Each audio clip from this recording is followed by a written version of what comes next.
8 de la mañana, 37 minutos, ya está con nosotros nuestra especialista en política internacional, Agustina Bordigoni. Agus, buen día, ¿cómo va? ¿Todo bien? Buenos días, ¿cómo estás? Muy bien. Bueno, Agus, vamos a meternos de lleno en lo que pasa en Italia. La ultraderecha ha ganado las elecciones.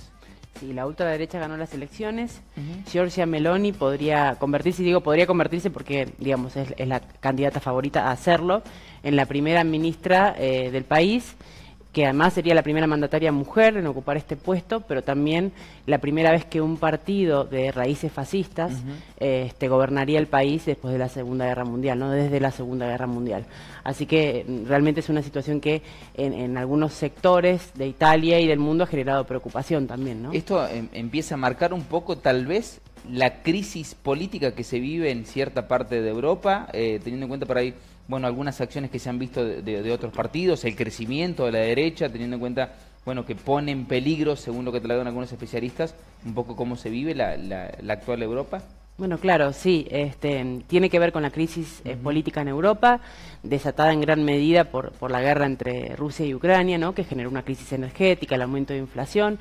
Lo vimos en renuncias de algunos primeros ministros, como Boris Johnson en Reino Unido, pero también en el caso de Italia, específicamente de Italia, hay, digamos, esta cuestión regional o que se ha dado en el mundo, pero también hay una cuestión particular con Italia. En Italia renunció en julio el primer ministro Mario Draghi. Bueno, también parte de esta crisis tenía que ver precisamente con la guerra de Ucrania y el malestar que había entre la población por el aumento de la inflación y demás, pero también tiene que ver con cómo es el sistema político en Italia. En 70 años tuvo casi 70 gobiernos, ¿no? Claro. 70 primeros ministros. ¿Por qué? Porque, digamos, la de Italia es una república parlamentaria en donde lo que se eligen son diputados y senadores. Esos diputados y senadores, el primer ministro necesita el aval de esos diputados y senadores para convertirse en primer ministro.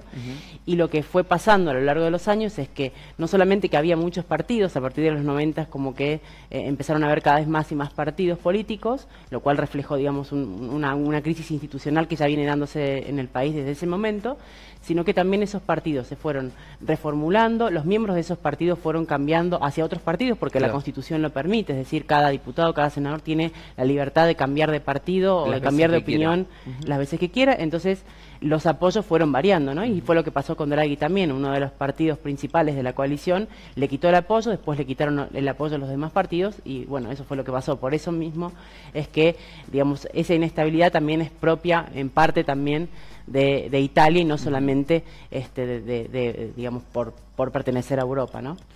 Para hacer un pequeño análisis, o si pudiéramos describir un poco el perfil de la próxima, entre pregunta, primer ministra, ¿cómo sería?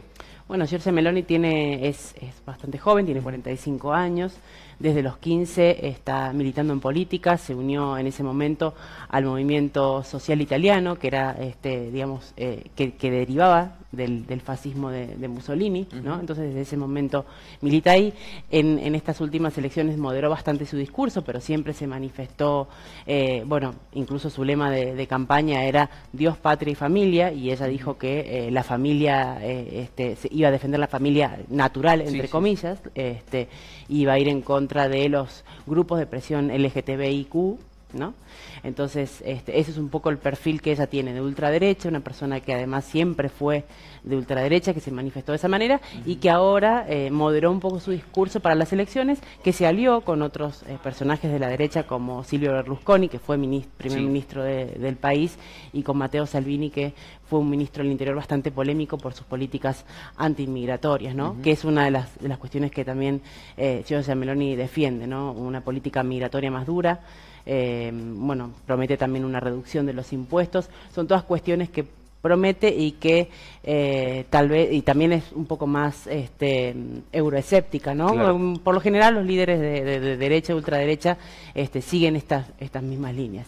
Lo que hay que ver ahora es si estas promesas que ella hizo de una nueva relación con Europa, no salir de la Unión Europea, pero sí una nueva relación con Europa, restringir la inmigración, no van en contra de los compromisos internacionales que asumió el país y de lo que le permita tanto el Parlamento como la Unión Europea hacer, ¿no? Porque también tiene compromisos a ese nivel. Las comparaciones suelen ser un poco odiosas, pero si tuviéramos que compararla con algún personaje de la política actual o reciente, ¿tenemos alguna comparativa de decir, bueno, Meloni es parecida a tal o a cual?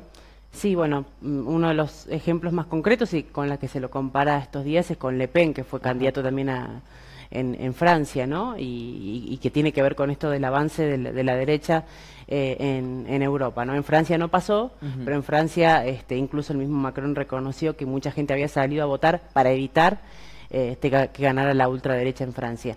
En el caso de Italia lo que pasó y que propició también digamos, el triunfo de la ultraderecha fue el alto nivel de abstención, porque el 36% de las personas no votaron, porque hay una apatía con respecto a la política, por esto mismo que decíamos, ¿no? 70 primeros ministros, casi 70 primeros ministros en 70 años.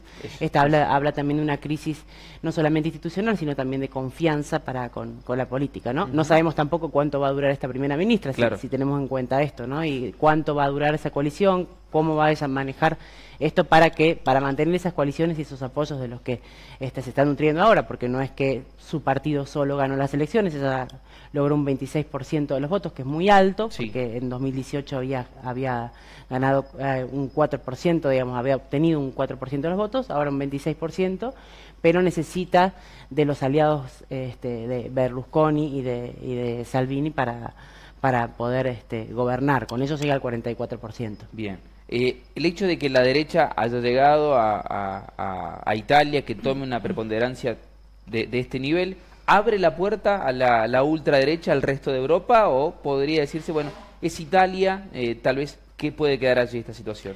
Yo no sé si Italia abre la puerta a la ultraderecha, quizás viéndola gobernar en algún otro país pueda generar alguna consecuencia, ¿no? Pero creo que el avance de la ultraderecha tiene que ver más con el hartazgo de la población que piensa que la ultraderecha en realidad es algo nuevo, porque así se presenta en algunas ocasiones. De hecho, Giorgia Meloni se presenta como una novedad cuando en realidad lo que pretende es volver, diríamos, casi atrás en la historia del país y en la evolución de los derechos en el país. Me parece que la evolución de la derecha tiene que ver más con contextos nacionales que permiten que la polarización en los países o que el hartazgo de la población haga que estos sectores avancen.